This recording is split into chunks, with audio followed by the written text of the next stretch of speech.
Okay, welcome everyone. Hello! We cannot hear you. A bit louder. Now for me, instead of Francesco. Thank you. Hello everyone, Speck&Tech number 19. Let's get back to serious stuff. It's a lot of people tonight. We have two wonderful speakers. Alessandro, it's actually here. Again. On the left. On the right. On the left. Next guest. Second guest. David TACCONI. Okay, sorry, it's very fun. Okay, right before starting, we have our sponsors. You can come, actually, Marco.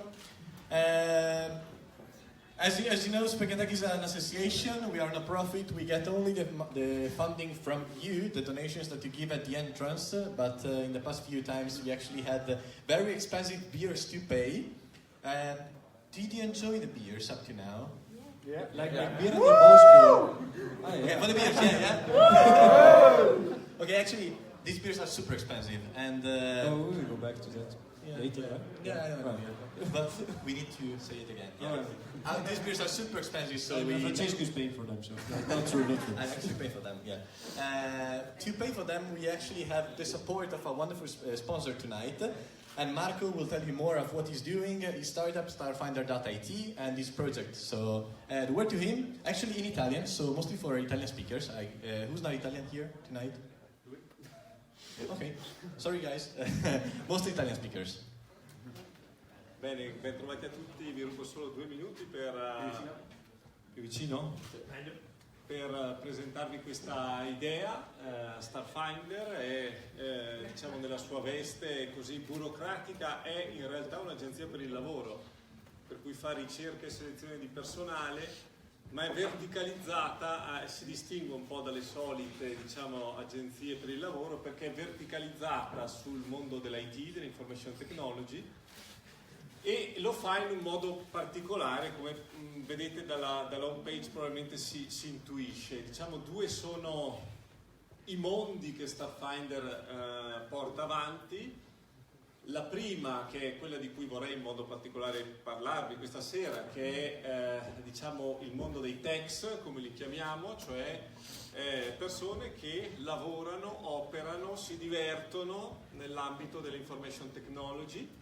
E qui diciamo l'ambizione, perché è un'ambizione, è quella di creare una community a livello italiano di persone che operano in questo ambito. Basata su cosa? Basata sul gioco, e quindi partendo in questo momento da delle competizioni, dei test, delle prove che ognuno può fare andando sul portale e in cui misurarsi, cercare di capire a che livello sono le mie conoscenze tecniche, no? e confrontarsi magari con altri un po' in varie parti d'Italia. Devo dire che le persone che hanno fatto finora i test, il feedback è quello che sono test difficilotti, però insomma vedo che comunque sono apprezzati nonostante la difficoltà. Uno degli aspetti che vogliamo proporre sempre nell'ottica del gioco è quello delle sfide, delle challenge o degli hackathon online, che avvengono tutti online, in cui appunto presentare delle ipotesi progettuali su determinati argomenti che di solito vengono forniti, suggeriti da qualche azienda cliente che ci suggerisce, diciamo, il materiale. Uno è in corso, è The Code Battle, ha un montepremi di 450 euro, 9 marzo scadenza delle iscrizioni. Se volete cimentarvi con Angular e altre tecnologie simili, potete ancora iscrivervi. L'altro è il mondo delle imprese, cioè di chi sta cercando persone che operano nell'ambito ICT. Lì dove si toccano i 2 mondi è proprio quando i techs cercano un lavoro, un'occupazione migliore o quant'altro. Ecco, io direi mi fermo qua perché è opportuno lasciare spazio ai relatori. Buonasera. So guys, just to sum up, they're actually giving you money if you win a challenge. You can get skilled and do some very cool stuff with Angular and new technologies. And they're actually building a community, so exactly what we're looking for. Check it out, it's interesting. It's 450 euros on Amazon, so sounds pretty good. Thanks again to paying a couple of beers tonight, even more than a couple actually. So, other sponsors tonight, Impact Up. Right. As you can, sorry. As always, our sponsor is Impact Hub. It's the place where we are. It's co-working space in Trento. How many of you doesn't know what Impact Hub is? Right, because I just told you. Very, very, very attentive. All right. The other sponsor is my company. It's called Belka. We develop and design mostly interfaces. Right now, we are hiring. We are looking for a front-end developer, mostly in React. We had this kind of resume until now, so I hope that your resume is at this level, yeah, like for real. So if you're looking for a job on interface development, React.js mostly, we're very interested to know you. All right. Cool. And then Yetidicu is my organization actually. If you're interested, we have an event in a couple of weeks, actually when there's the ICT days in Bovo, and there's gonna be this guy talking about how to make the hardware design even better, and it should be pretty interesting. He comes from Paris and he has a very cool startup. He's been to San Francisco recently. Other sponsors, GitHub, Cloudflare, Factor Cloud, Diginate, everyone is actually giving us stickers. Very cool stickers you can find at the entrance. Factor Cloud is giving us the software to actually register your donations. So if you donate 50 cents, you will get a beautiful email saying thank you from Speck&Tech. Diginate is the one giving Amazing us... service. Yeah. It actually works, it's very good. We use on our company as well. Diginate is actually giving us the custom stickers. We have the first edition, the second edition, the third edition, and probably one of the next events we might have the fourth edition, so keep in the loop and get all of them at the entrance. And actually, if you're interested in our branding, we have the t-shirts. You can also get them there at the desk. It's also a donation that you do for the community. The coolest thing is that this was the 2017 edition, and soon there will be a 2018 edition, because 2017 is almost over, right? So yeah, you can get the very last edition and the last pieces of t-shirt. Yeah, we won't reprint them. Yeah, never. We won't reprint them, so it will be like something that in a few years you will go to your grandmother saying, "Mother, look, this is Speck&Tech in 2017. I was there." But there were just 100 people and not like thousands, like a big conf. Yeah, you know. Segata is the one providing you the spec. We have a lot of spec. Today we also have tuna. Who knows what's tuna? Tuna? Tonno. Like sushi, but without the rice. If you actually, there's a kitchen exploding with all the stuff that we have for you today. It's actually a lot of stuff. So when the event finishes and we tell you, people, you can go, just stay a couple of minutes and there's going to be food for you. As always, you can go on our website. You find all the previous issues, all the events, the information, all the talks, the contacts of the speakers. You can also connect to them on LinkedIn. And please follow us on Facebook. The only thing that you can do for free for this community is putting a like, a thumb up on Facebook, and helping us with the reach to let more people know about us and to expand our reach. And also follow us on Telegram to know all the last information. And then, of course, if you want to join the Slack team. Yeah, on Slack, basically you can discuss about stuff. If you want to say, hey, hi people, I want to learn Jekyll because I want to build a website. This happened actually last week. We didn't help because we are lazy, but you can try. Yeah. Finally, do you have to donate? Real answer, no. Yes, I mean, yes. Yeah. Which is the real? Yeah, it's not really. Okay, yeah. You can donate. It's not mandatory, but we need to pay for beer and stuff. Yeah. So if you help, we will. It's actually, we are surviving on your money, guys. Yeah. We are like poor as hell. So you can really pay for the beers that you get tonight. You will get it at a very discounted price. So it's like Wikipedia, you know, like these guys from the Wikipedia guy. Hey, I'm very. It's shameful for me asking for money, but yeah. we really need it. Anyway, if you donate, if you give a donation, you can actually win off a 1-year license from IntelliJ with all the suite of products. So it could be very interesting for some of you. You're actually paying for the spec that is gonna wait for you in the kitchen. And actually, there was also this very interesting stuff that we presented last time. We decided to do an upgrade, so buy very cooler beers, because we said, okay, our community deserves cooler beers. So we moved into this one, and it's called Birra del Bosco. The bad thing is that we passed from 80 cents to €1.80 for a bottle. So that's also why we really need cash to survive. Otherwise, we simply go back and we backtrack and we say, yeah, it was a nice experiment from next time. Yeah, so basically you can vote with your wallet. Yeah, if you enjoy the new beer, just let me know with the money. Otherwise, we just roll back. This is an experiment. So yeah, next time we're gonna have just a shitty beer, you know, with the cans. It's not shitty, but it's just regular. Best brand. Joking. It's not like like we're gonna try it out, but we see if it is worth at some point. Okay. It was a very long introduction, just 3 last things. First one, PyCon. We actually became media partners of PyCon, so they're actually giving out 2 tickets to attend PyCon 9 in Florence.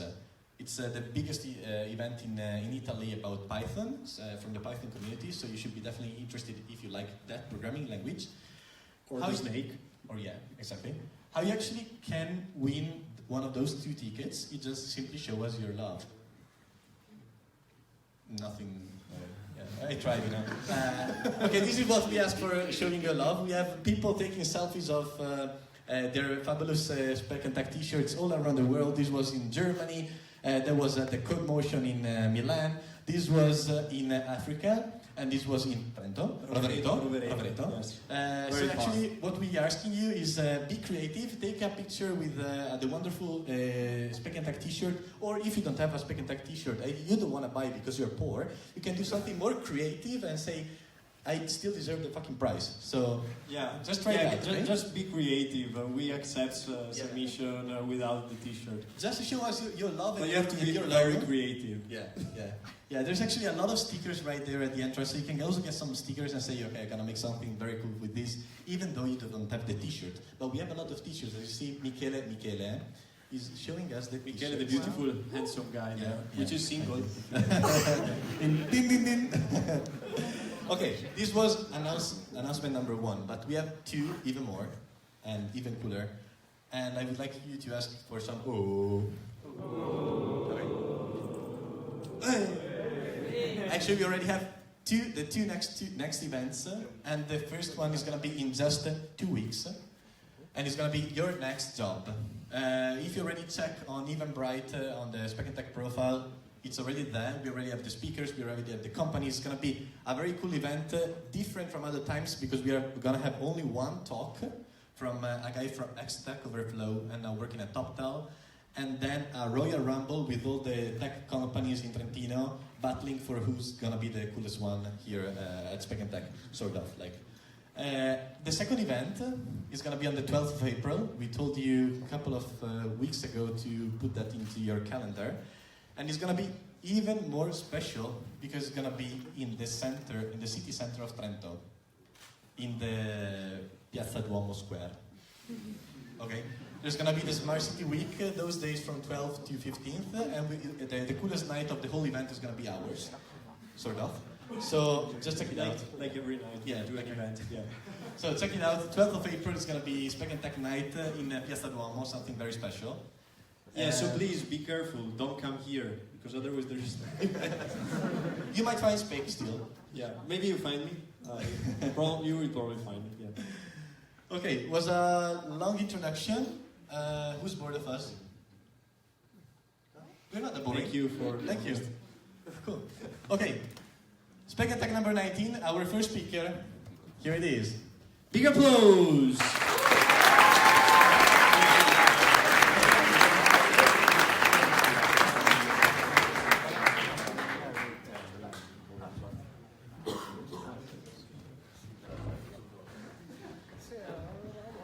Okay. I will start by thanking Francesco for inviting me to this fantastic event. I didn't know about this, but it's very well organized and very good. Yeah. I'm from Bolzano, so I know what is Speck. Okay, so my talk is about a topic that is in convergence between biology, genomics, medicine, and potentially the technological part that is more or less related with mathematics, statistics, and computer science. So I will talk to you about the title, Liquid Biopsies to Study Cancer Dynamics and Drug Resistance, and is a quite complex topic, so I will try to start from some basics on biology and genomics and introduce you to this word and let you try to understand how also probably technology can impact this kind of topics and research, science and technology. So I want to start by flashing into some topics, so probably most of you know about that, some of you probably less, forgot me from high school or secondary school. So what is human genome? The human genome is a complete set of what are called the nucleic acid sequences that are present in all human cells and basically are encoded as DNA.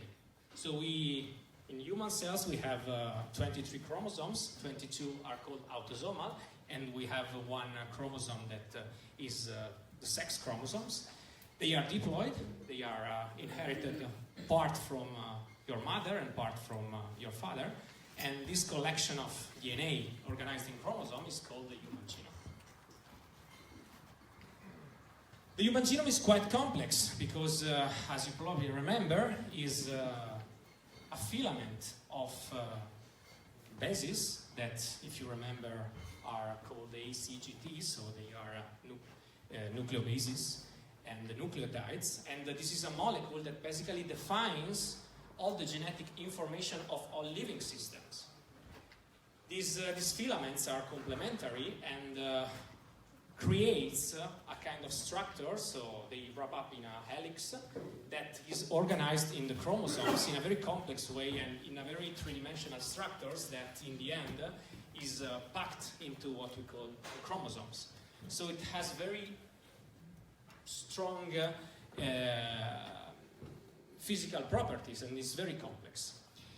However, when we are not interested in structural properties or physical properties of DNA, we usually represent and process and annotate and use DNA as a long sequence of characters. Okay, we just are interested in one filament because the other is complementary. So we can compress the information in one long sequences. Usually we divide these sequences in chromosomes. And in each position in this long sequence basically is defined by a number. So we have what is called contig, the chromosome, and we have a position in these long sequences that tells us which is the base at this position in our genome. So a few numbers. How many of these bases do we have in our genome? We have more or less 3.2 billion bases that defines our DNA. But only less of 2% of these codes for what we know are the genes that translate in proteins, that defines what the dynamics, the phenotype, so what defines the behavior of the cells. The remaining part is called the non-coding DNA and basically contains other stuff like non-coding RNA, regulatory resequences that we start to know that are very important, and other stuff that defines other properties. So this is about human genome and DNA. Then about the technological part. So what is next generation sequencing? So from more or less 2008, from a technological point of view, this field faced a revolutionary trend that was introduced by next generation sequencing that, as you see from this Moore law that relates years and cost per genome that, following the law, should decrease in this way, introduced basically a new era where we can sequence, so know which are the basis of a DNA molecule, using a technology that in less than 10 years allowed us to sequence a genome from $10,000 million to a few $1,000 million. So, as we can understand, this change of paradigm changed basically how we can study and interpret and see the DNA that basically defines all the living systems. So it's very important. What is next generation sequencing? Just very sketching introduction. So we have a molecule of DNA, we cut the DNA in small pieces, then there is a preparation that uses some specific chemistry to collect this fragment in a specific way. Then we have machines that basically applies these new technologies that is able to analyze millions of these fragments in parallel and produces in a very efficient way the reading of these fragments. So we can read in parallel a huge number of fragments and produce these small sequences that then can be related again to what we call the reference genome to reconstruct the specific DNA sequence, so the content, the genetic information of a specific individual or a specific species or any other kind. In this case, we are talking about humans. So any DNA of any of you. So why is it important to relate the information of DNA of a person to a reference genome? Because we know that in DNA we have variation. DNA is variable and contains variation, and this is physiological, it's the result of evolution. And so we don't have the same genome. We have the 99% of our genome is basically the same, but we have less than 1% of our genome that is different, and this is what defines who we are and all the traits that we have. Okay? So the measured classes of variation in our genome are called single nucleotide variants, so single positions that are different in the population. So we might have a position that in the majority of you has a specific base, but in a 20%, 2%, 50% of you has another base. So this is physiological, and we have many of these positions that defines the variability of different population cells.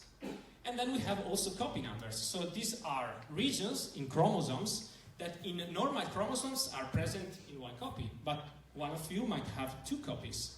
Other regions that are present in the majority of the population, but might be absent in the genome of one of you. So pieces of DNA that are duplicated or that are removed.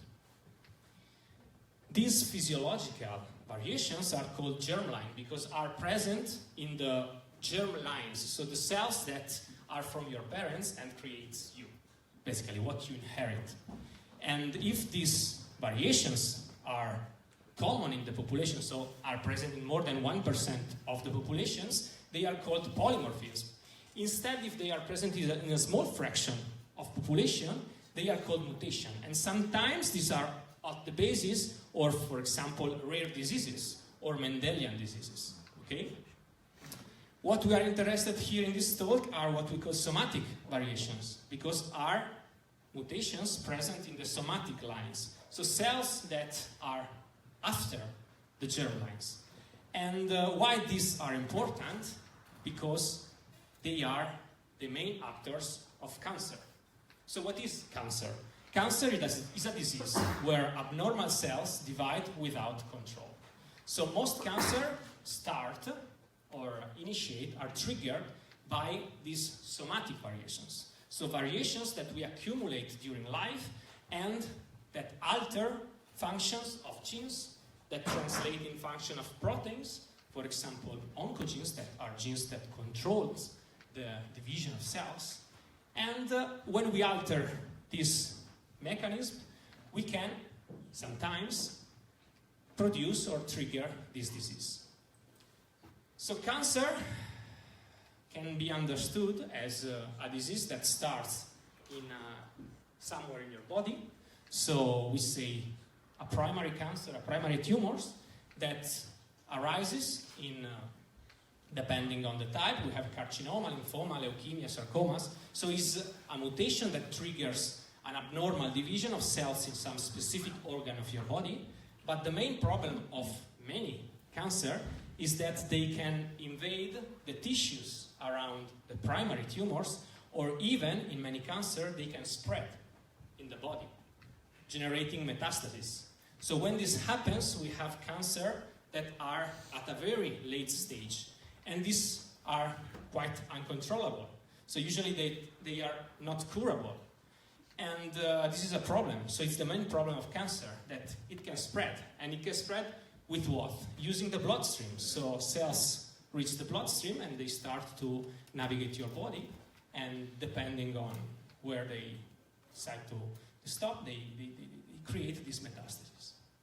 So despite this, cancer, we have learned from the introduction of next generation sequencing, are extremely heterogeneous. So when we talk about prostate, breast, or any other cancer, there is not just one type of tumor. So there are many tumors that molecularly are different, but the phenotype is the same. So it's a tumor that develops in the prostate or in the breast. But we have two variables of heterogeneity.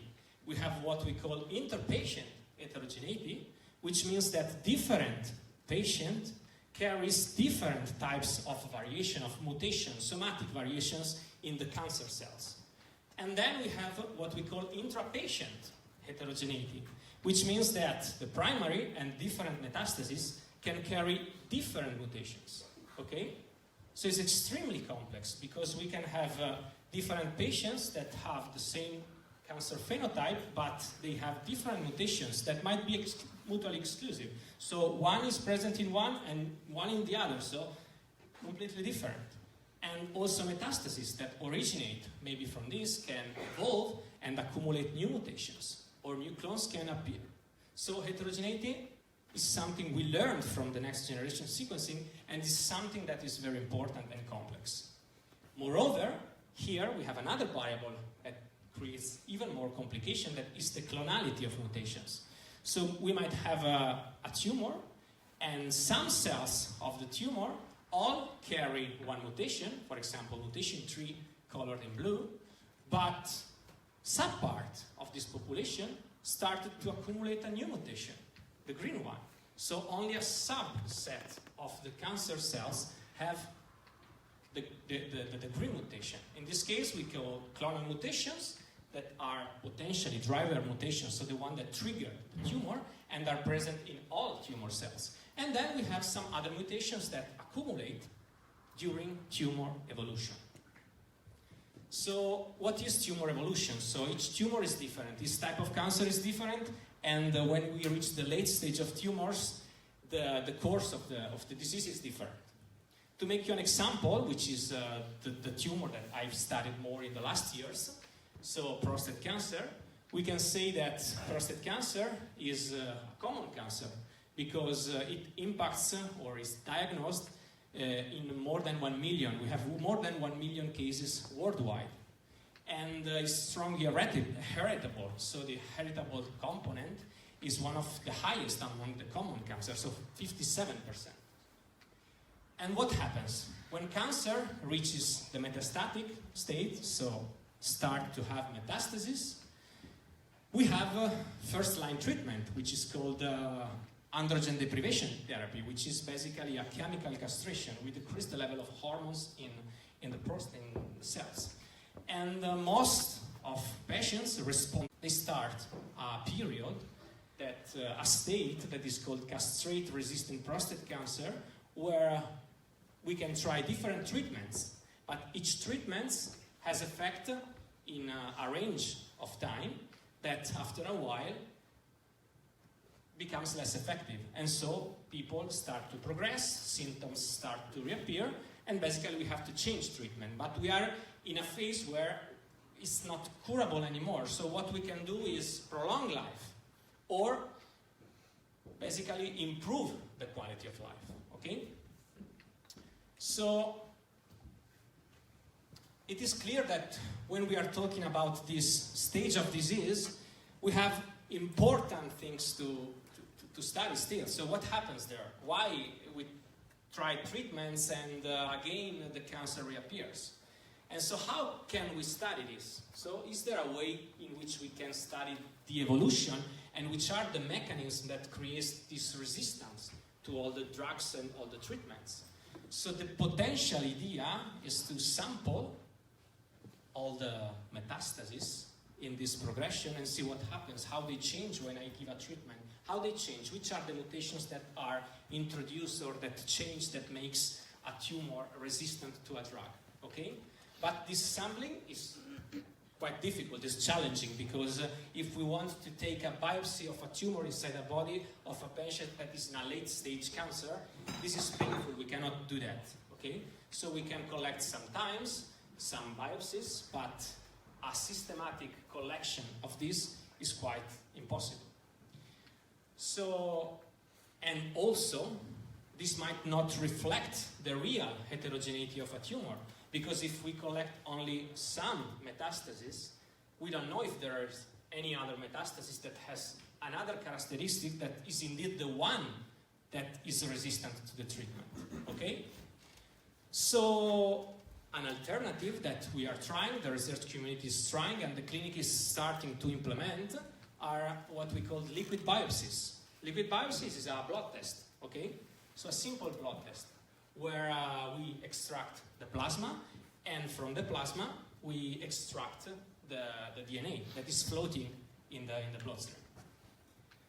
So why we can do that, especially in the late stage tumors, is because metastases release in the bloodstream pieces of DNA when they are advanced. So cells are growing, are dying, and the mechanism by which this DNA is released in the bloodstream is still unknown, is still to be understood. But what we know is that we find pieces of DNA that comes from tumors. There are also pieces of DNA that come from normal cells, and we will see that this is a problem. But the fact is that when the body has many metastases, we can try to search for this DNA in the bloodstream and try to characterize it. And potentially this will give us a picture of all the metastases in the body. Because if all metastases are released in the body, we could have potentially the information of all the tumors, so all the mutations that are in the body. So this is quite appealing as a technique. And just to give you an idea, from 2 millimeters of blood, we can extract more or less 1 millimeter of plasma, and from this we can retrieve 300 nanograms of DNA. And the DNA is quite small, so they are fragments of a size of 160 on mean of base pairs. So the sequences of characters that I've shown before, so longer 150 characters, so very small. And so what can we do to implement really a test that uses this information to create some knowledge and to study the evolution of tumors at these stages, and potentially to allow us to understand why they do not respond to treatment after a while. So if we want indeed to implement what we call an NGS-based minimally invasive plasma DNA test, which basically is the collection of 3 basic elements. So we have to design what is called a targeted panel. Then we have to perform the sequencing, and finally we have to analyze the data, okay? Each of these steps is extremely important. If we do not design the panel, we will get data that is not useful. If we cannot perform good sequences, we can have data that is basically noisy and from which we cannot extract much information. And if we cannot analyze the data, we basically cannot extract the information we want from the experiment. So all these 3 steps are extremely key and important. So let's see what is a targeted sequencing panel and why we need a targeted sequencing panel. So in these cases, what we want is to target genes or regions of the genome that we are interested. that we know that might carry some mutation or variation that impacts a kind of tumor. So we have to select genomic regions that we know are of interest, because doctors still, in any case, have a lot of information. There is a lot of research. So for each type of tumor, we know which are basically the main actors, that the genes that impacts the phenotype and that can trigger tumors. So we have to select potentially genes that are involved in the disease, interest in what are the part of coding of these genes, because are the ones that directly impacts the proteins dynamics, and so the way in which these genes can deregulate the behavior of a cell and trigger a tumor. And then we have other information that we will see, formative SNPs and other coding regions. And what we want is to have anchors, so genes that we know that are frequently aberrant. So we have more chance to find them in the bloodstream. How can we do that? We simply design a set of regions. So if this is the DNA, we design which are the regions we are interested. So as I told you, for example, a region in chromosome 1, another region in chromosomes 2. So we have standard textual formats to describe this region. And then we usually contact some companies that from this information is able to produce us a chip or a complete kit that allows us to capture this region from a DNA molecule. So next step is to generate and preprocess data. So in this case, what we need really? So we need our blood test, and we need some control. Why we need some control? We need, for example, a buccal swab of the patient, because we want to search and we want to identify which are the variations that are present only in the somatic cells, so in the tumors, and are not present in the inherited material, genetic material. Okay, so we need not just this, but a pair of material that potentially contains the tumoral signal and material that is supposed not to contain this signal. Okay, then we can use this information, do what is called library preparation, which is collection of the DNA fragments. We perform the sequencing, and then we get some very huge text files that contains all the DNA that is read in these filaments, in these fragments. We perform a series of quality control and analysis on this output of the machine, and what we get in the end is what is called a bind file, which is a collection of information that tells us how much and which are the DNA information that in both the liquid biopsies and in control sample basically gives us information for each region that we have targeted. So at the end we have DNA information for all the regions that we have targeted, and this information will allow us to find all the variations. There are thousands of tools, methods, approaches that do that for standard tissue biopsies. But in the case of liquid biopsies, the problem is that called also tumor DNA fraction, meaning that in a blood sample we can have very low level of tumor DNA. And if we look at this chart, this basically tells you how much DNA is compared to the total DNA in data from 100 patients. We see that in most of the cases we have 10% of the DNA that is from tumors. So this percentage is very low. And so in 2014, when we started all this project, we had to work a lot in the methodological approach to really being able to identify variations and any kind of variation we were interested at this very low level of signal.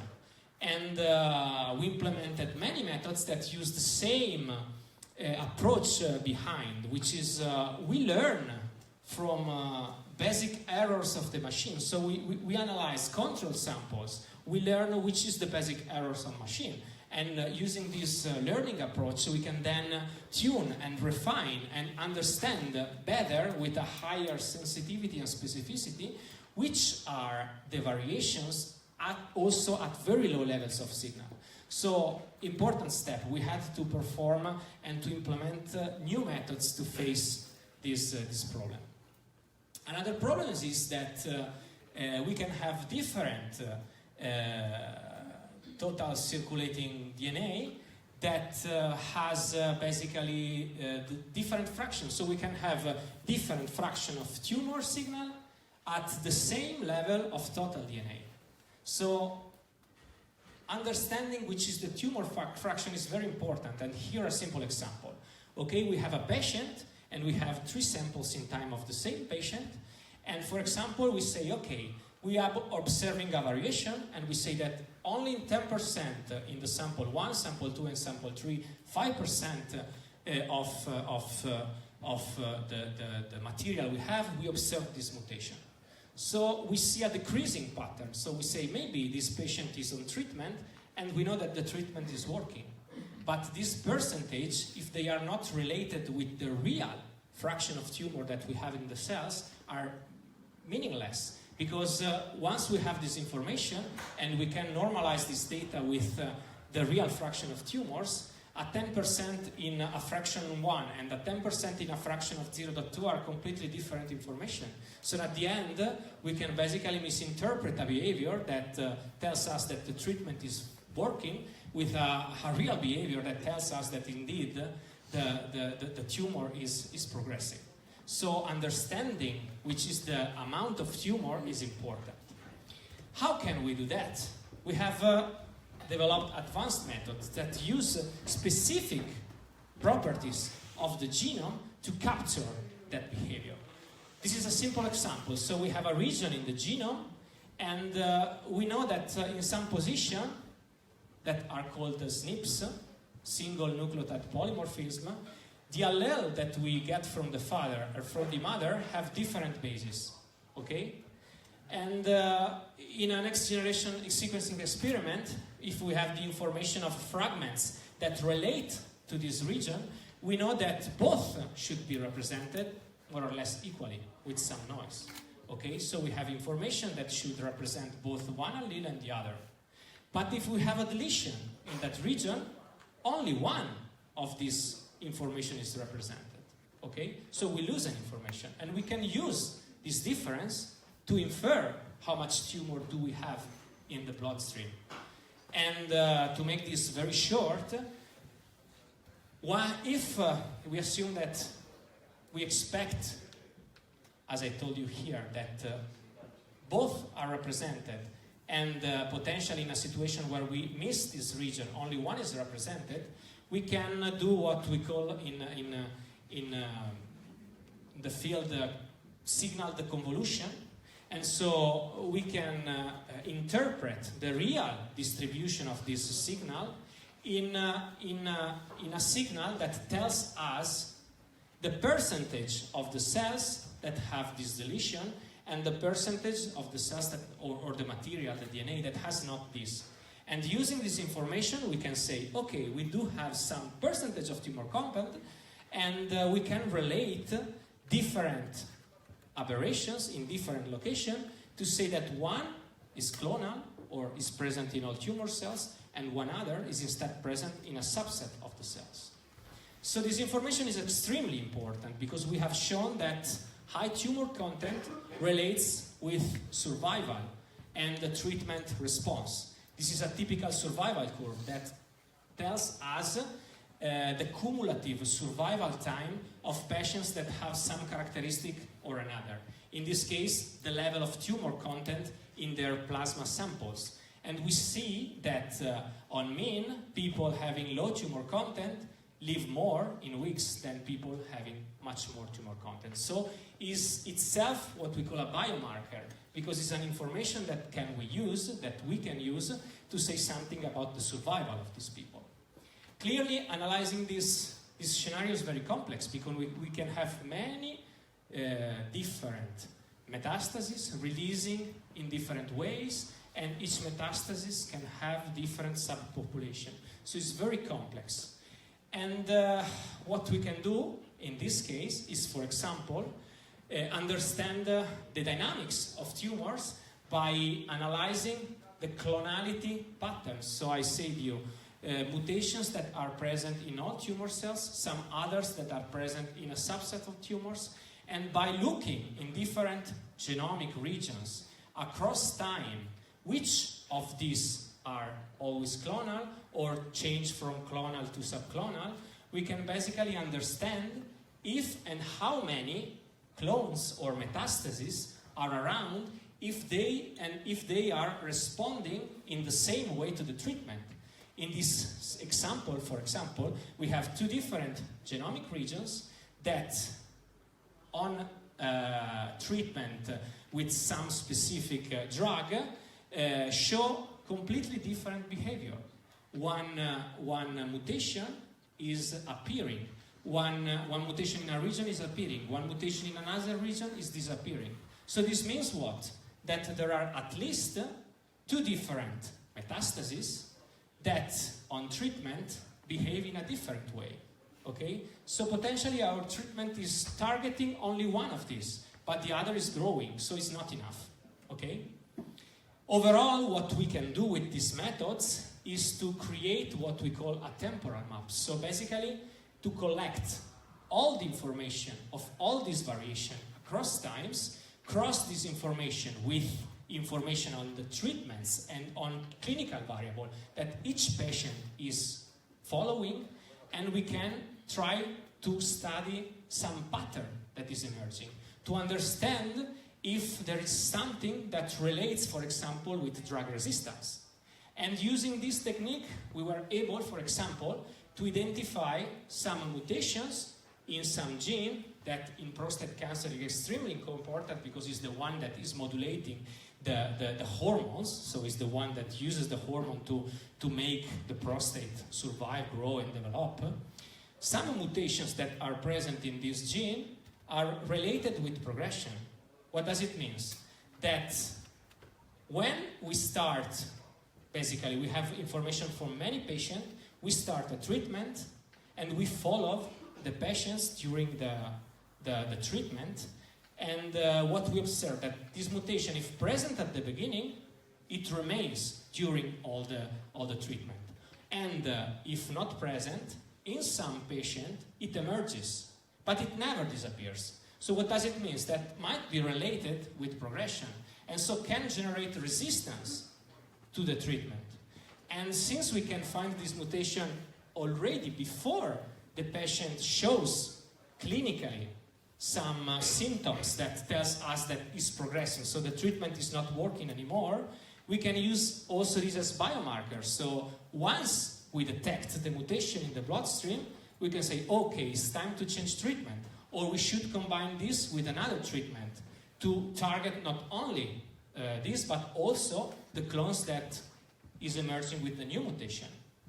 Again, we were able to find another variant that in this case is a copy number, so a duplication of again this gene that when present under some specific treatments shows resistance to the treatment, but very strong. So in this case, when patients have high numbers of this gene, survive 3 times less and progress 3 times less when given a specific treatment. So what we can say? We can do this test before initiating the treatment, and we can say if a treatment might be useful for you, or better if you can do something other, or combine this with something other. So this information is extremely important because predictive biomarkers allow us to target the treatment, and this takes us to what is called precision medicine.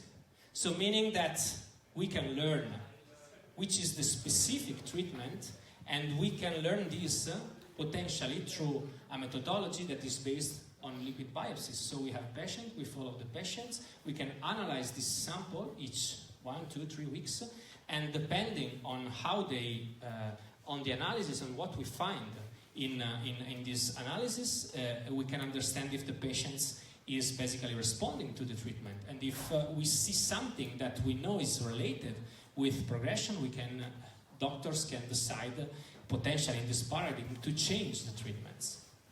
So clearly this is a a young topic, because if we look, for example, at PubMed, which is the database that collects all data from research, we see that there is a peak of research in liquid biopsies that focuses in the last 3 years. So it's a very young field that is in expansion. So we have more than 2,000 entries in just 3-4 years. Another holy grail would be to use liquid biopsies to early detection in cancer. And this is something that is starting to appear. So before primary cancers, not advanced cancer, emerge, we can do a blood test, and if we can identify something already previously that we are diagnosed from a cancer, this would be something amazing. So a simple blood test that can tell us if we might have some mutations that predisposes or is triggering potentially the tumors. And there is a lot of research, this is a very recent science paper, but also private companies that is starting to focus on this, because this is very potentially will impact potentially a lot the clinical field. I would like to finish with limitations, because clearly this is a lot of research starts to appear in the clinic, but is a very hot topic, and clearly there are a lot of limitations that are listed here. Potentially, the main problems is that we don't have enough biomarkers for most tumors, and heterogeneity is a problem, because different tumors of different stages might have different biomarkers. So we don't have some universal test, and each test must be targeted to some specific tumors at a specific stage. Moreover, is it true that DNA blood is truly representative of all the metastases or not? We don't know still yet. We believe that potentially yes, but it's still an open question. And another clinical important question is that, can we use this test to improve survival? So can we use this in the clinic, and using this information improve survival of patients? This would be very important.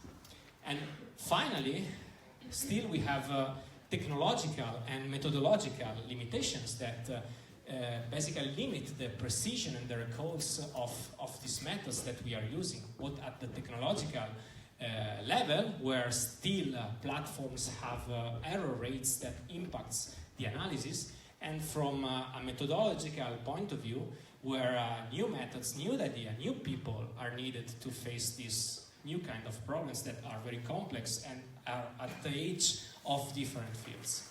So I would finish posting to you. So there is need for good people also in the tech world to work in this field, and in particular I would like to spot some postdoc position at Cibio. We are in Povo. Colleague Francesca De Michelis is searching for postdocs in this topic, so if some of you is interested or know someone that is interested, please contact her. And finally, if you are students and you want to do a thesis, a master or something on this topic, please contact me. I would be happy to introduce you in this world. Thank you. Sorry for being late. Questions? Guys, Q&A time. Actually, my level of knowledge about the topic was esplorando el corpo umano, so you can imagine. Very curious to listen to your Q&A. I think it was great, especially because he didn't say it, but he has a PhD in informatics. Like, I'm a computer scientist. He's actually a computer scientist. So if you're really a computer scientist but interested in the topic of saving lives and doing very cool stuff with tumors and not simply looking at a desktop and doing some shit with Python. Sorry about that. We use Python. Okay, yeah. Using Python for a good cause. This is what you should actually be interested in. Okay, questions? Don't be shy. I know that you know more than me about tumors and cancer and everything, so you might be interested in knowing more from the real experts. Question? Nobody? Yeah, here it is. Julio? Yes, I wanted to ask, how are you acquiring your data and your samples? Yeah, we have usually these projects comes from collaborations with institutions that are also hospitals. And so they have patients that they follow, and patients can enter in some program or eventually some trial to some specific treatment when they are so advanced, the patients. And when they go in the program, they allow collection of material, and basically this material might be used by them to produce the data, and then with collaboration we usually get this sample from this, but also collaborations with internal hospital, for example here at Trento, the Santa Chiara Hospital. So usually universities or have themselves some also hospital connected where there are doctors that follow the patients that enter some programs and collect material, or you start, you in the position of the one that analyzes the data, because I'm mainly focused on analyzing the data. You search for collaboration that allows you to get this data. So there's something like a worldwide network of data, or? No, there are some also worldwide databases where you can find the data that were already produced from some big project. So there are big projects that study different cancers at different stages, and the duration is years. They produce material, DNA, RNA, methylation data, they analyze them, they basically post them in big database, and you can get access to this database and to interrogate this database if you have a question, an hypothesis, and you want to test on real data. And we are talking about thousands of samples that are currently available also in the network. So there are big projects, big consortia in Europe, Asia, and the United States, and all together that try to put this effort in doing something together. And when this is done, the data is basically available for everyone in the level of privacy that you need, because you are touching data that comes from real patients. So there are levels of privacy that you should get allowed to have for having the data. But you can do this. More questions? Whoa. Yeah. Oh.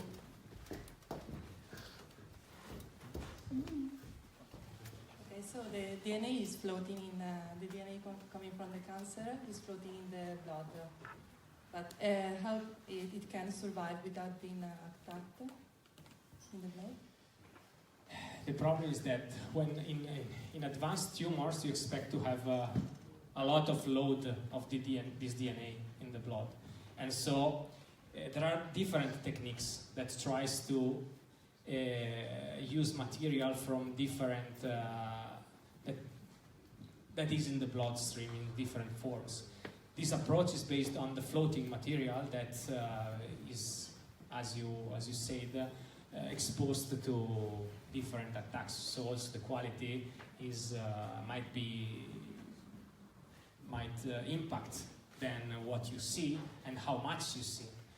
And then there are other approaches based on basically cells, tumor cells that are floating in the bloodstream and from which you can get material, but they have some other problems. Or you know that DNA also in extracellular vesicula can float in the bloodstream.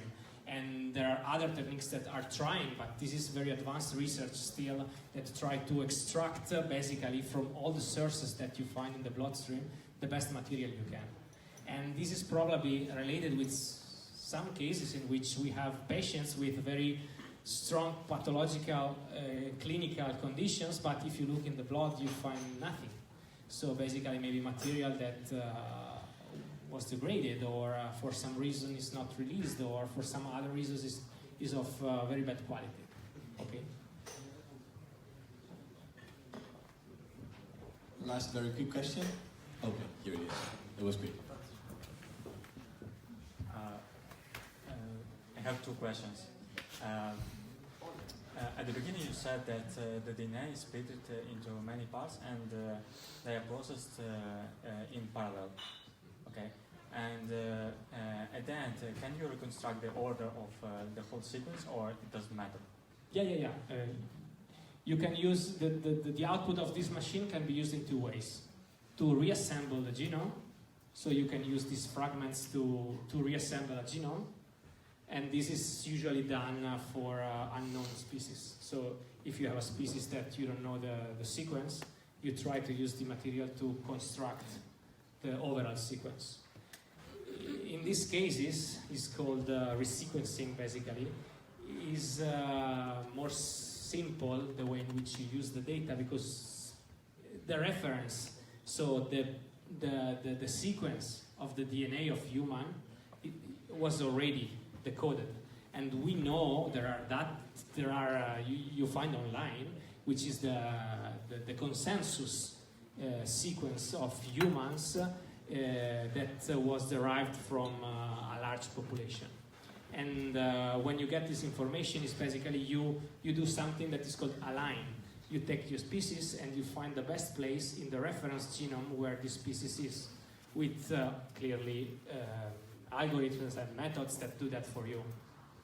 And in this way, you can basically get support for each region that you are interested, or for the whole genome that you are sequencing.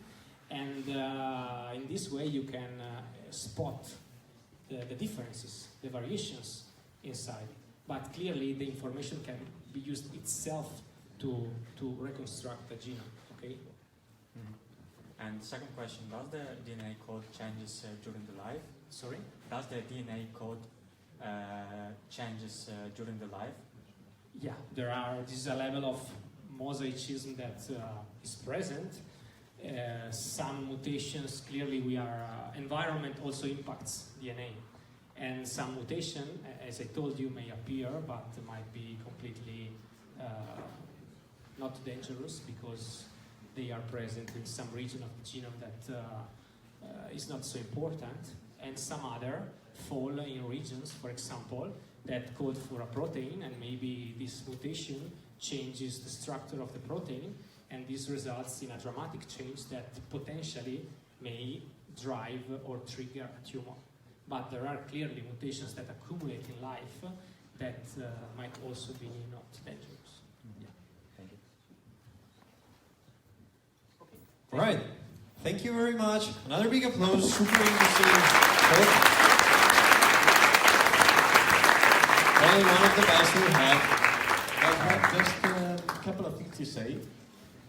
First one, we have a very quick break of 2 minutes to set up the second speaker. Not yet, wait for it. You can actually stretch your legs, go to the bathroom, get out, take a nap in the meanwhile, drink something, and then we go back here. Not yet. But you can also go there at the donation table, give a donation of €1, and actually, if you are lucky, you could actually win a license for JetBrains, or in the worst case, you can help the community. Yeah, actually, JetBrains licenses work like that. You have to go there, talk to Michele, then some guy from before, or Luca, the other handsome guy. Both are very handsome. Just one of them is single, which is Michele. And if you want to enter the raffle of the JetBrains license, which means the estrazione random, you have to tell them, like, hey, Michele, you look very handsome. Can I have one JetBrains license and be raffled? And then you have to ask. So that's it. Have a nice break. 2 minutes to break.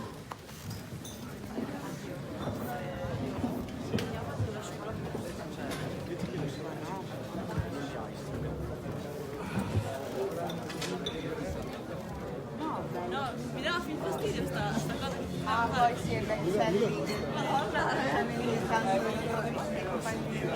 allora capisco quando... No, ma... Si vede che quando non capisci un cazzo cosa che dice qualcosa. Ah sì, l'ho capito questo? Intanto mi girava verso di te, mi piace tantissimo parlare. No, non mi sento nessuno disagio. No, vedi bene.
Sai che ha fatto vedere sentire mia sorella, perché ha fatto vedere mia sorella mi sa che è più tecnica. Poi te la porto. Dal fondo non dai anche. Infatti che sulla parte di campo, cioè sulla parte di io come va a vedere questo qua, cioè super. Poi anche quando vuole. E glieli fai Sì, perché sennò non posso fare il mio back channeling preso per il culo da tutta la popolazione.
Comunque costa c'è un po' troppo.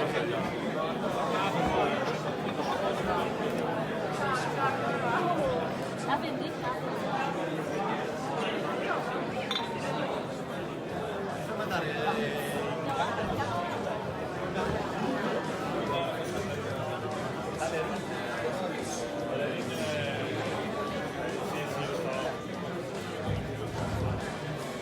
Ti stanno rubando il passo.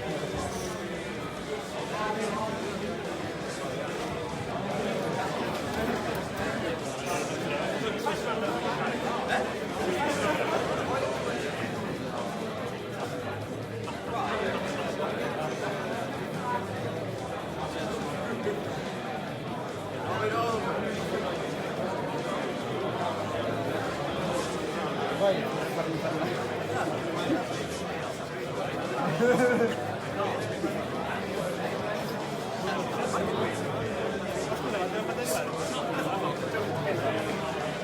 Cioè il fango amato.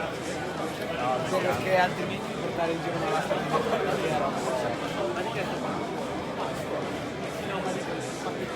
era mia. Era il fatto di quello che è accaduto? No, di quello nuovo che ho comprato perché ci voleva di più qua dentro. Sì, non vorrebbe. È quello riscaldato o è solo Ho fatto anche l'usura.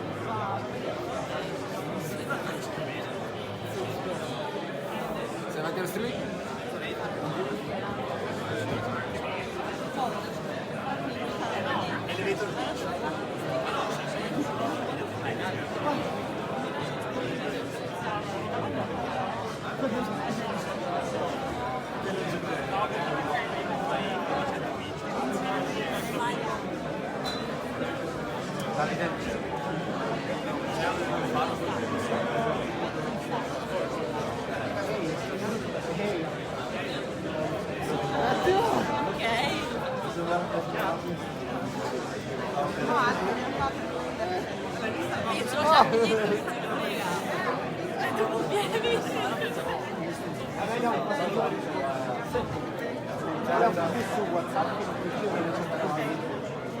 No, io l'ho fatto. La cosa che mi dà più fastidio è che quando esci dalla chat ci rientri in parte della foto. Come se io ho deciso. Fate più io un sacco di volte mi sono una mano e basta. Cos'è piuttosto più che in alto?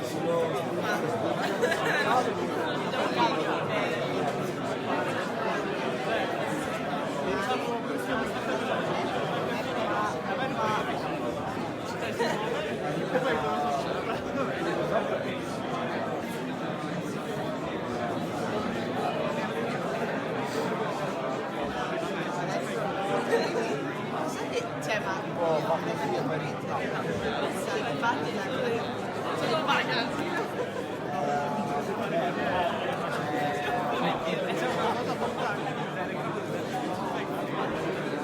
Dove posso andare? Se c'è un rispondiente. Però non lo uso quasi mai,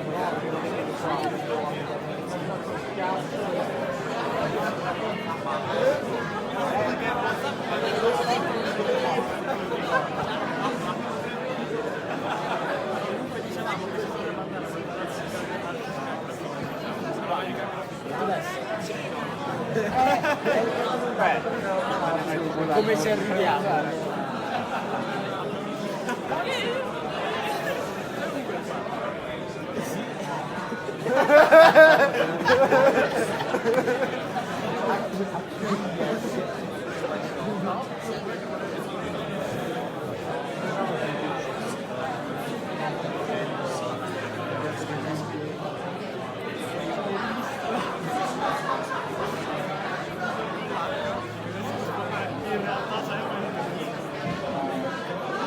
Ma non lo so, allora la danza.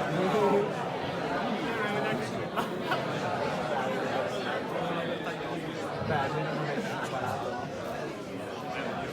No, peggio della danza penso che... perché anche lo senti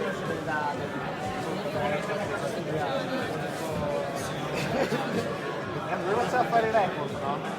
Sì. Io una volta non avevo fatto a farlo, non arrivo per mail,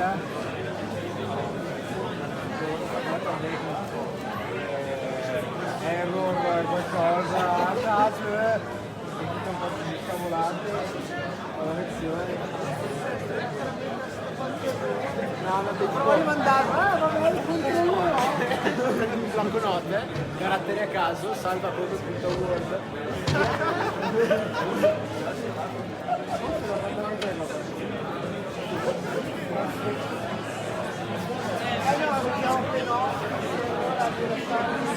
Ma lei è la versione vecchia di Word.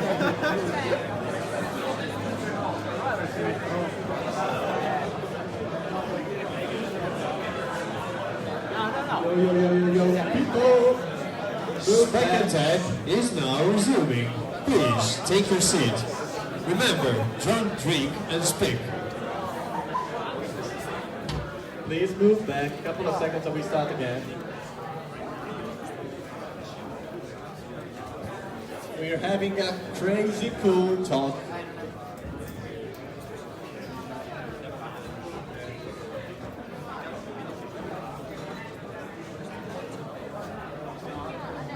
Too many people crowding the area.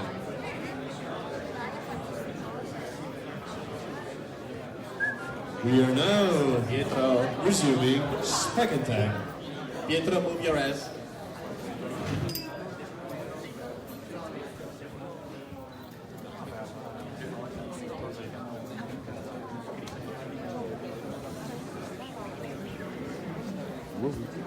Be nice and Speck to Io non frotto.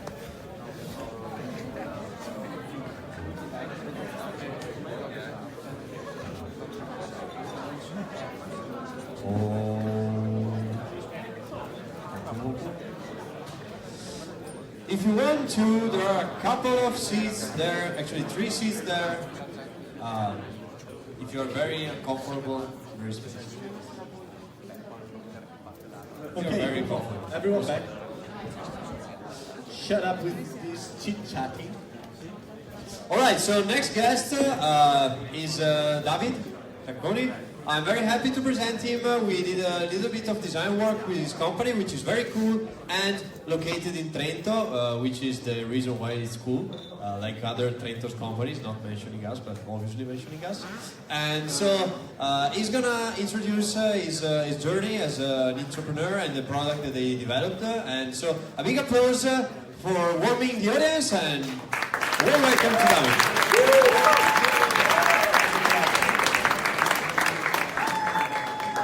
Hi everyone. So I'll try to be a little bit lighter than the previous conversation and the previous presentation. So here we're going to talk about rehabilitation, physical therapy. Okay, so something that doesn't affect life, at least. Okay. So first of all, just let me tell you a couple of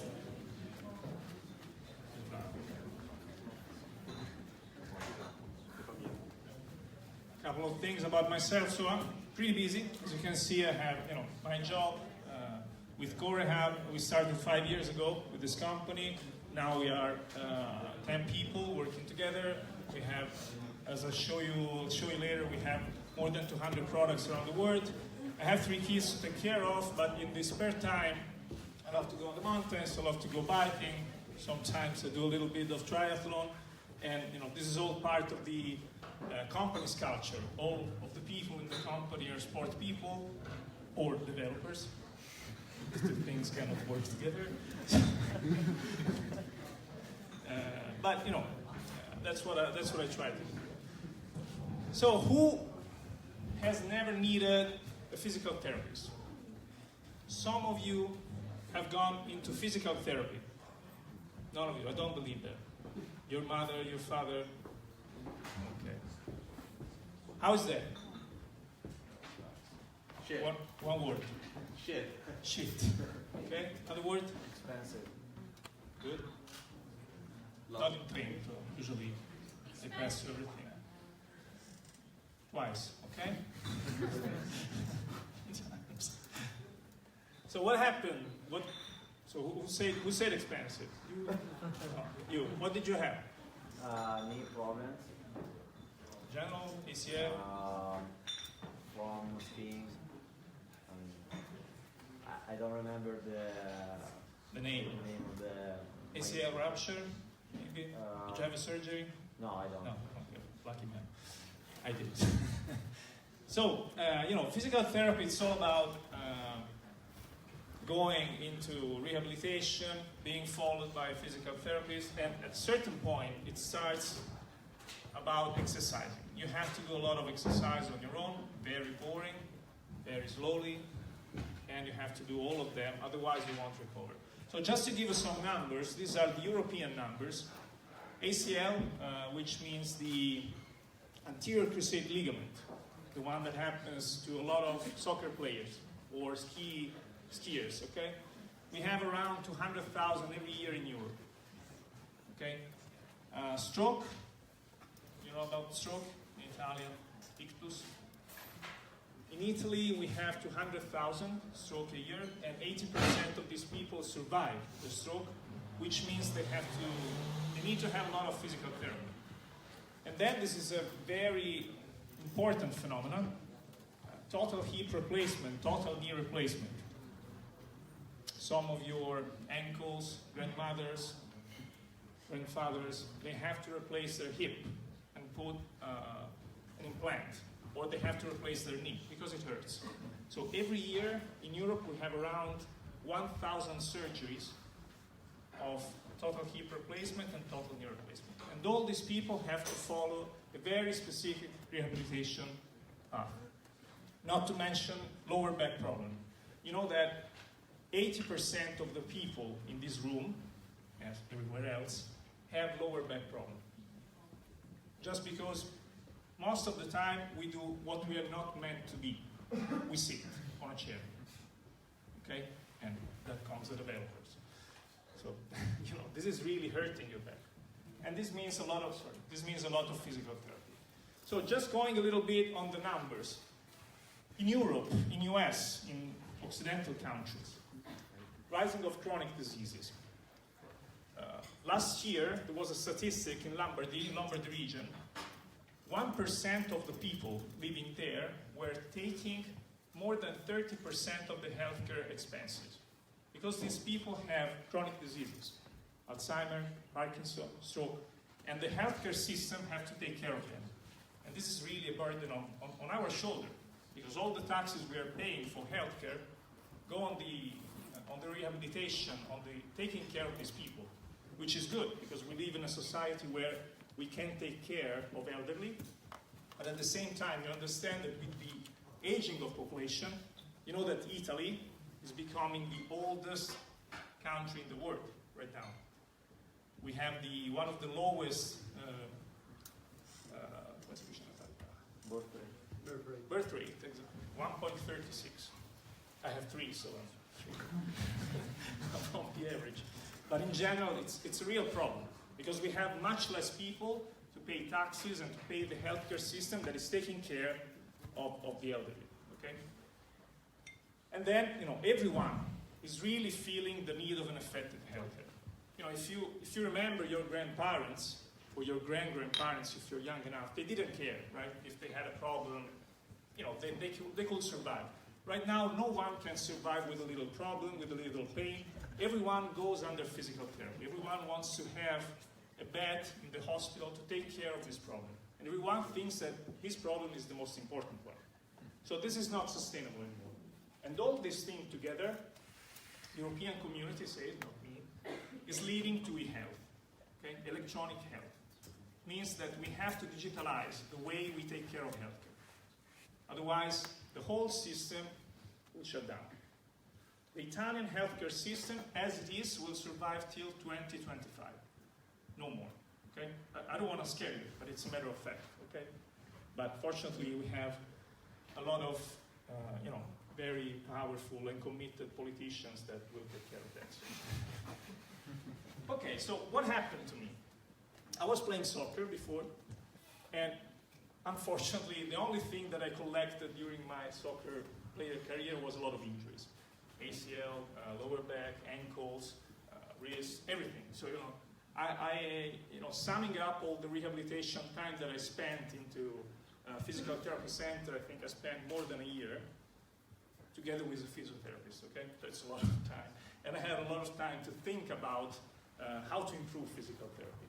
So what I realized was that, there is nothing, actually there was nothing, to take care of people doing exercises, especially when they go home.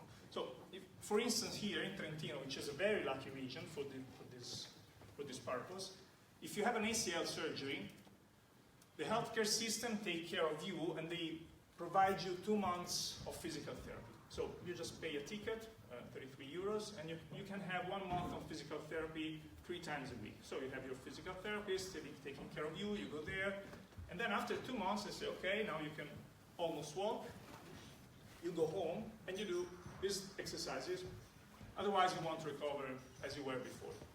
After 6 months, 5-6 months, they call you back and they make you a test, isokinetic test, to test your strength. And they see, if you are recovered or not. Okay? In all the other regions in Italy, as well as in other countries in Europe, this is not the case. You usually have the surgery and then they tell you, go and visit your physical therapy or go into a gym to take care of yourself. So a lot of people, when they start walking or when they start running again, they feel they're okay. So they don't continue. They're not committed to continue doing the exercises. While it's proven by literature, by studies, that having these exercises help you recover all the neuromuscular patterns that you lost for your surgery or for your injury. So when an ACL rupture occurs, your brain forgets how to use the leg because it thinks that you need to use it. You don't need to use it any longer. So it's like you have a RAM in your brain that takes care of the movement. So if you think about all the movements that we do, you don't think that in order to do this gesture, you have to contract your muscles, you have to extend your tendon, you have to do a lot of things. These are all implanted into your brain, right? It's a RAM. It's not a hard disk, a hard drive. So if something happens, the brain disconnects the part of the system that takes care of this movement, and you have to rebuild it.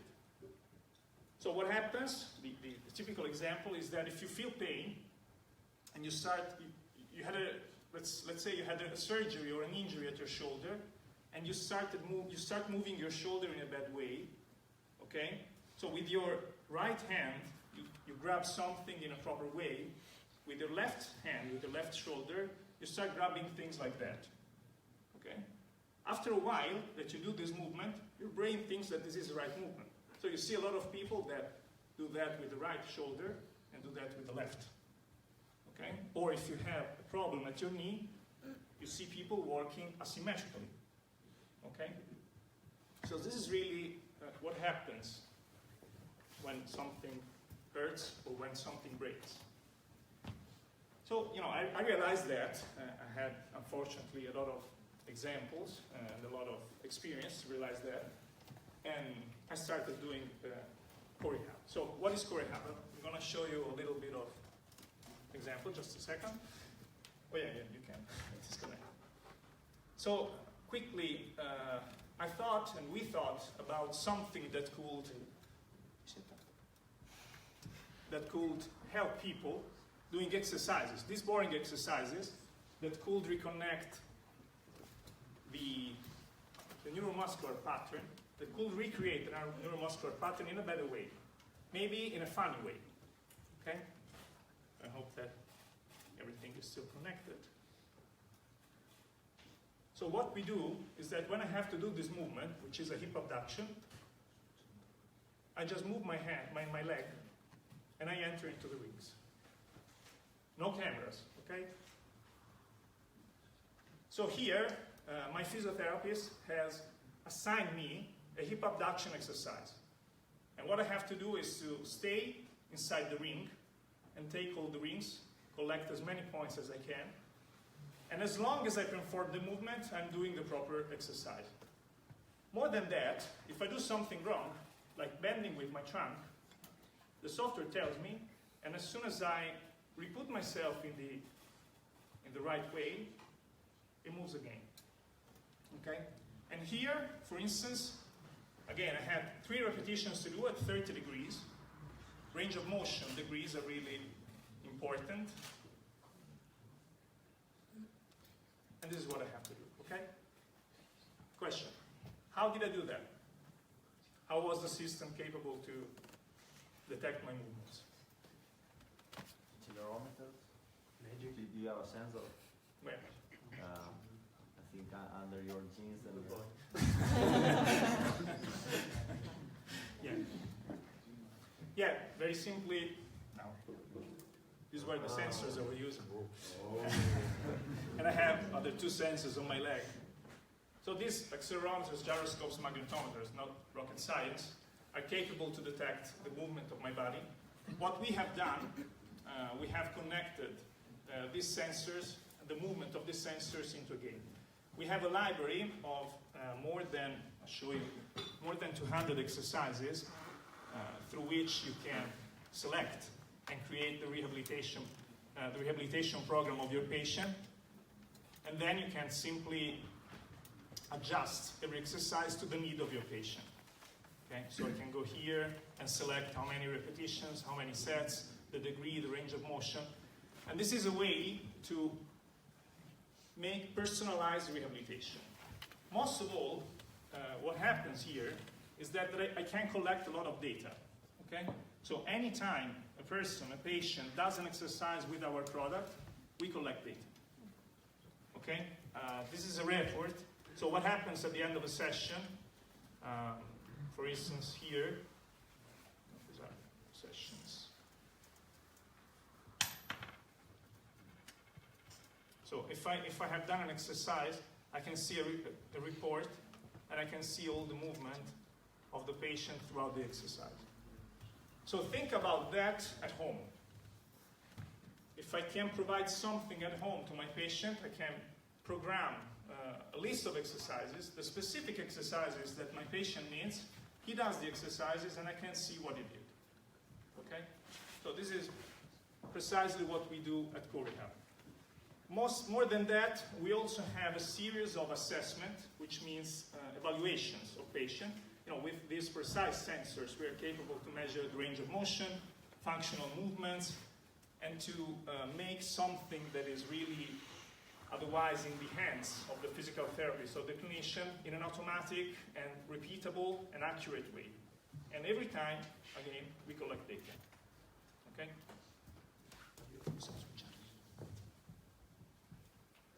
Okay.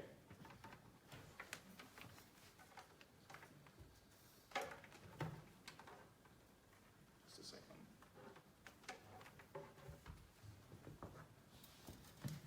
Okay, so I told you what CoreHub is about. Now I have to tell you a little bit about the story, the journey that took us from zero to create this product. Okay?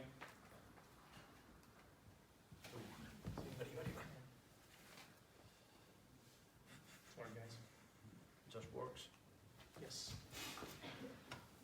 So, you know, when I started CoreHub, it was my first time ever as an entrepreneur. I don't have anyone in my family who was an entrepreneur. So, you know, I started this company and I thought, you know, I have an idea, it works. That's an idea. Somebody will buy it. That's what you think when you start a company, okay? But then you start realizing that it's not precisely like that. So, you know, how many entrepreneurs are in this room? Another one. Good choice. Not to be an entrepreneur, like. So it's really difficult. It's really hard job. Because, you know, what I realize is that to make your idea become true, you have a lot of hurdles. Especially when you want to create a product that wasn't on the market and that is going to solve a problem that people don't precisely know they have, is really hard. So in our case, the worst thing was that when I started, I thought that physical therapists were like God. Okay? When you go under rehabilitation, your physical therapy is really, you know, somebody that tells you precisely what you have to do, and you think, wow, anything you tell me is true, right? When I was, is there a physical therapy in this room? Okay. You know, when I started selling things to physical therapists, I realized that it was really difficult to interact with these people because, you know, the first reaction was always, I have always done it differently. I have always done it with my hands. Why do I need something else right now? And, you know, the answer is not because you have to buy Riablo, but it's because the world is changing. And you can no longer afford a healthcare system as it was. So you have to start embracing what is coming. In fact, you know, when we started in 2013, we were 3-4 companies around the world doing that. Now, fortunately, there is a very dense crowd of companies that are doing what we are doing or similar things, which means that the need in the market is growing. Okay? It's a good thing when you have competition, right? Maybe not in Trento, but... And, you know, the other thing you have to define immediately when you start a company, how do you understand when your company is successful? So what is the success of your company?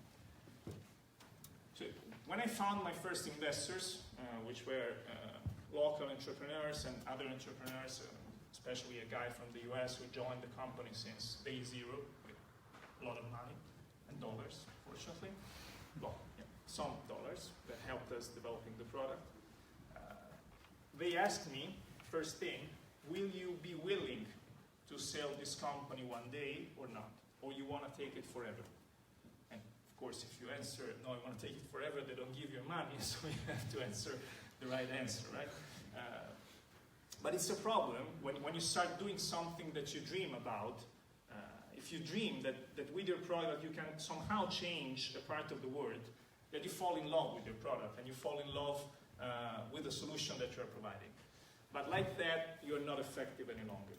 So if you fall in love with your product, and I'm always that close to that, this becomes dangerous. It becomes dangerous for you and for the company and for the investors. So, you know, in our case, what is success? Success is something that you have to measure. You measure with the numbers of products that you sell, with the revenues, with the number of patients that you have served, and maybe one day, hopefully, with somebody that is willing to give a value to your company and buy it or buy stakes of it. Okay? But you know, the other thing I realized, especially after going several times in Silicon Valley, is that I don't think that working for a company that you want to sell the day after is the right way to be an entrepreneur. So, you know, if you don't have a dream, a vision to pursue during your daily work, and your only dream is to sell this company for the highest price possible, it's very unlikely that you create something useful. Maybe you create Facebook, but you cannot create something useful for the life of people, okay? And then, the other important thing is building the team. Probably you always heard that it's very important to hire people that are better than you, right? This is really crucial. Of course, you have to find a balance between the money that you can spend to pay a salary and the people that you can hire. But it's really important to create a build that you can trust, people that you can work with and people that can embrace your dream and your vision to make this product and this journey come true.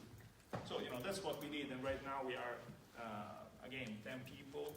We have 2 biomedical engineers that are working with customers, a team of 4 or 5 developers, and a couple of other guys that are taking care of products and administration.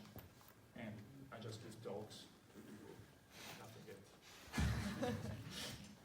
So, but the other thing that I realize is that a company, when it becomes a company and not a simple startup, it is a really complex system. And even if we are intern persons, you have to create processes, you have to take care of suppliers, of customers, and anytime a customer or a supplier is, angry with you is a problem, because it can be word of mouth that you are becoming a shitty company, and this is not good. So you have to take care of everything, and not joking, being the entrepreneur means that you are the guy always in charge of maintaining a good culture of the company around. Doesn't matter what product you're doing. But if you are in healthcare, this is much more true, because you are dealing with the health of people. So you can do things that are not properly working and that are not trustable. Okay? So when you get out on the market, you really understand if what you are doing and what you have done is valuable. Okay? So I told you at the beginning, I thought that having a good idea means it's sellable. But when I started dealing with persons, with people, with physical therapists, I understood a lot of problems that we had, and we had to change the product a lot of time. So just to mention, when I started, I wanted to create a product for home rehabilitation, bypassing physical therapists and the healthcare system. But then I realized that I could do that, but probably I could have the whole scientific community against our company, because we were just trying to steal the patients from the healthcare system or from rehabilitation centers. So what we did was, before going into the home market, trying to sell products and solve the problems of physical therapists and clinicians into their centers. So help them doing their business better. So that's what we did. And the product that you have seen, it's something that we are selling to physical therapy centers, not to patients. And with that, they can treat patients. Okay? And then what happens? A year and a half ago was something crucial for our company. After 3 years and a half, we had a couple of big companies started looking at us. Okay? In particular, we started working with a multinational company based in the US. Fortunately, we were dealing with the EMEA headquarters based in Zurich, of an orthopedic company. Orthopedic means a company that sells implants. So I showed you the number about total hip replacement, total knee replacement. This company is one of the biggest 5, and every year they have a revenue just selling implants and related stuff, like screws and things for the surgery room. They have a turnover of around 9 billion, okay, and 30,000 employees. So it's a multinational company, like working with another multinational company. So we started working with them. They have selected 10 different companies across Europe and Middle East, and they started working with us because they thought we have the best solution on the market. So what they want to do is to sell our product on top of their product, to provide something that help them to sell their implants versus the other competitors. So they're selling the implant that all the other companies are selling, because it's exactly the same, plus they have our product. So it's something more, okay? So it's just a sweetener for them. And we are a very little and small fly for them, okay? So when we started dealing with them, was a mess, because just to mention, it took 9 months to get into their SAP system in order to become an official supplier. Okay? So the fact that we are selling hardware and software drove them crazy completely. So how can you sell software? It's licensed, yeah, but we need something physical because it has to enter into our inventory. So we had to print licenses physically because otherwise they don't have a barcode to scan. So, you know, and it took a month to do something like that. That's like, it's really simple, but yeah, you know, it's all about that. And, you know, now we're dealing with them. They have 15 countries involved. Fortunately, they have a central team that is dealing with the other countries. But, you know, every day is a mess. We have to support them. They don't understand nothing about technology. They don't know how to use a trackpad. They don't know how Bluetooth works. They think that 2 days ago they thought that French translation, because we have the product in 6 different languages, they thought that French translations were causing Bluetooth problems. What? So, I told them, you know, I know that French people are not the best people in the world, but just putting the French language and Bluetooth shuts down, maybe it's a little bit unrealistic. But this is the, you know, the type of relationship we have. But again, you know, when you start dealing with them, you have to take a choice. So our choice was, in order to get into as many centers as possible in the market, either we build our sales network or we start working with a company that already have an established sales network. So they go, they sell it, you know, there is part of the game that we have to take care of, which means dealing with this kind of people that are, you know, you can imagine my tech people dealing with them. It's a little bit of friction, but, you know, we can live with that. And they can generate revenues for us, and most of all, they can install products around, okay? Which are, again, creating data that we are collecting. So since 1.5 years, we started working with them. We also started working with another couple of companies, and that made us change a lot because we grew from a startup into a company. And we are still growing. We are, I think, a young adult yet, and we have a long journey to do to become a real adult company. But this is what we had to do. So another important thing that we had to do, and this is very important for the healthcare market, you need to get certified. So your company has to be certified. So we are now ISO 13485, which means a mess, a lot of processes, a lot of procedures, a lot of documents to sign and to maintain in the inventory. And the product itself has to be certified. So every year we have what is called the notified body that comes into our office and see if we are doing things properly, which means if I sell this one to a hospital in the Netherlands, they want to know which lot, which set this product is part of, and they want to see that we are capable to trace every component that we are putting in the market in the proper way. But, you know, this is done. So right now, the numbers that we have, again, we have more than 200 products installed, more than 605,000 patients have used our product, have been registered into our product, 68,000 exercises and growing, done with exercise with our product, and more than 5,000 assessments. And done. So what's next?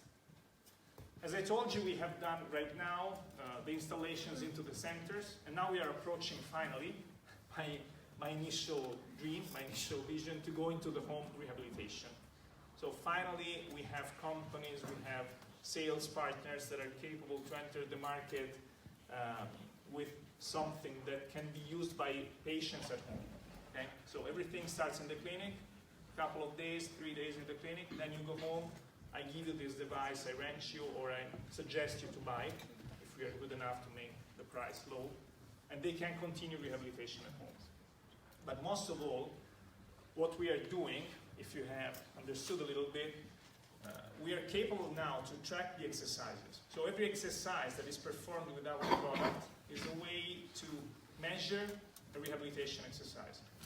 And into our database now we know that a guy who had an ACL surgery 2 months ago, if he does these exercises, the result that he can get are better than doing other exercises, because we have data that can support them. So this is really the next step, that through all the data that we are collecting, we can create programs, protocols that are proven to work with patients with a certain age, a certain height, a certain weight, and a certain condition. So this is really where we are going.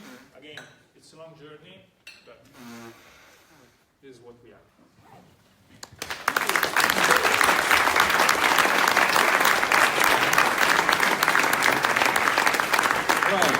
Thank you very much.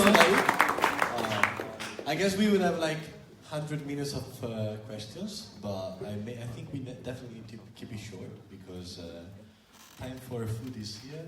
Speck is waiting for us. Right, so quickly. Yeah, quickly. Holy shit. Yeah, of course. Just wondering, my question was that you said something that makes me change. How you convince people to use this, or better than that might be a problem that you solved by selling the product to physical to the people that do that, and how they convince people to use this instead of standard approaches.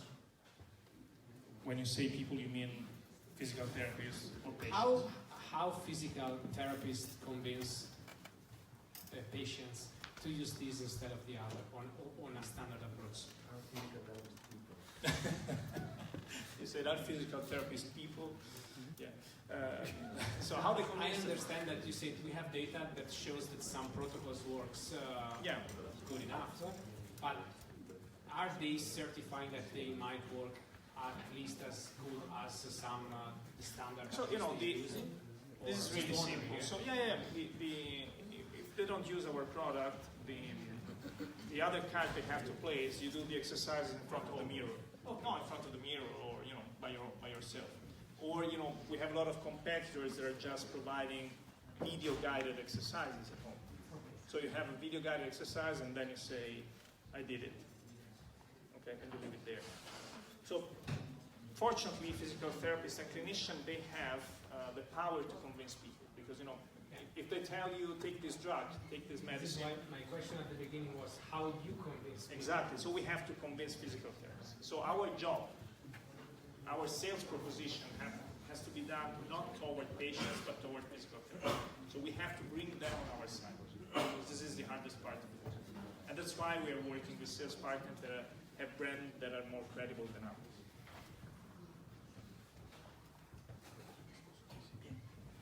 Right, next. I will just go with the easier one. Sorry. So, the very start, you told us that brain plays a fundamental role in order to have a rehabilitation of an injury. So I was wondering if virtual reality, which is known to be one of the most performant tools able to deceive our brain, can improve a lot this recovering from injuries, or is an unuseful technology? Yeah, thanks. This is a very interesting question. So usually when they see our product, they call it virtual reality rehabilitation. But this is not virtual reality, right? Because you're not immersed in an environment. Technically, what we do is called biofeedback. Okay, it means you have response of a body signal in real time from video and audio or something else. Okay. So virtual reality works very well in certain environments. For instance, the one that has been proven to work best is the cure of phantom pain. So when you have an arm or a leg that has been cut, imagine to work with the arm that is no longer there and that you see in virtual reality helps a lot to relieve from the pain. And this is really helpful. Or also in other scenarios. But we think, several times we have been asked, why don't you do it with virtual reality glasses? Because it's all about proprioception, so the way that you feel your body in the space. And if you have tried the Oculus or any other VR, you feel a little bit of dizziness, right, afterwards, because you don't know where you are. So here, we have seen that all the patients that are doing the exercises, they are concentrating on the screen, but at the same time they can see what's around them. So, they're not losing balance and they are repairing their movements in a normal way, in a normal environment. I think that virtual reality works in very specific application. But in general, I think that biofeedback works a little bit better for this brain role, to restore the brain role. All right, last question.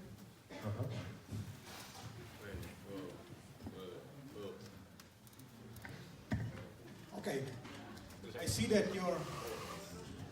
we have like a number of questions. It's going to be very interesting later to ask them directly to the speakers. Yeah, so just don't worry. your customers are physical therapists, but users are patients. How do you deal with personal data? Because you deal with big data, but data coming from patients. Yeah, true. So when we register a patient, I can show you later, we ask the physical therapist to ask the patient if they want their data to be treated in an anonymous and aggregated way for scientific purposes. Okay? And if they say yes, we collect the data in an aggregated form. So we know that today a patient aged between 35 and 40, man, this age, this weight, has done that exercise with that result. But we don't know that David was doing this exercise in Impact Hub. Okay, so we have aggregated data. So we're collecting enough data in an aggregated form to create what we want to create in terms of intelligence, artificial intelligence. So that's, now we have to see with the new privacy what we can still do, but I think we can continue doing something like that. Okay. Cool. All right, thank you very much to David, demonstrating that you can do Silicon Valley style companies in Trento with Silicon Valley money. It's a joke. Another big applause. But we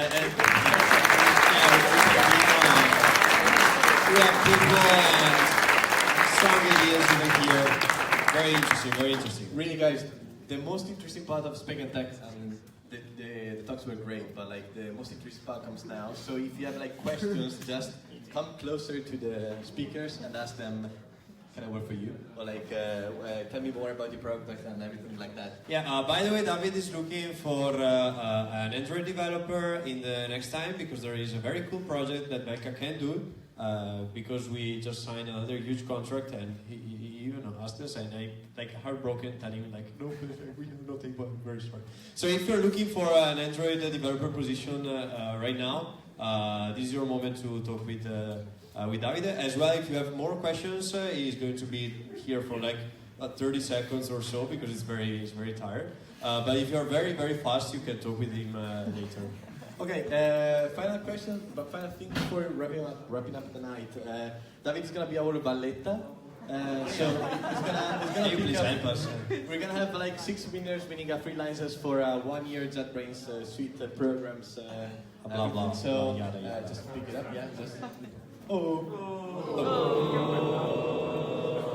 me. So number 6 or 90. 90. No, number 6.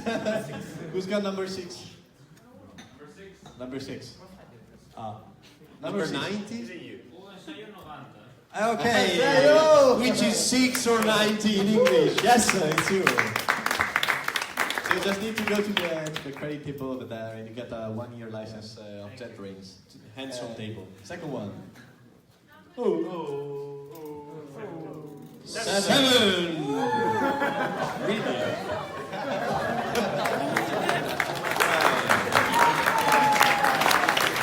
Dalla curva su per Campanello, diciamo sì, no? Non lanciate motorini. Not yet. Number 13. Number 13. Woo! Olé! 3 more licenses. 10, 11. 10 and 11.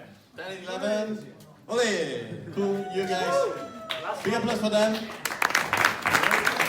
Final one. 8. Number 8. Sulla ruota di Milano. Congrats, a big applause.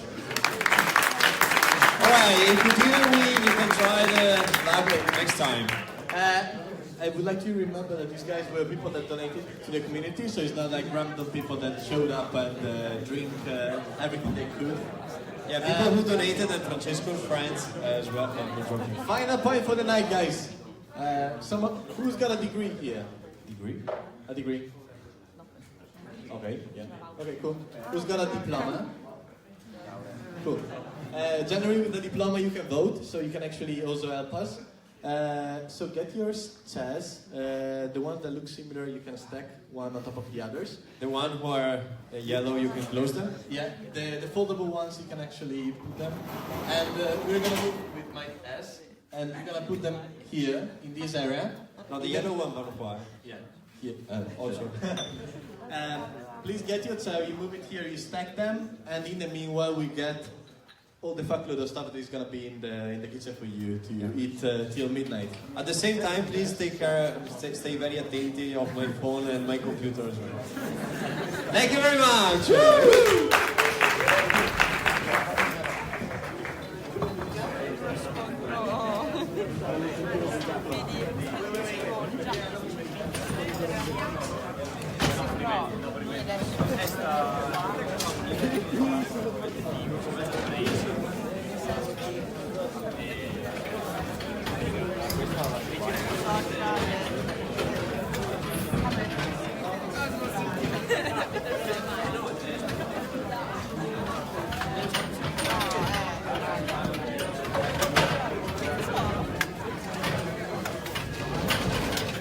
L'aquila non mi fa.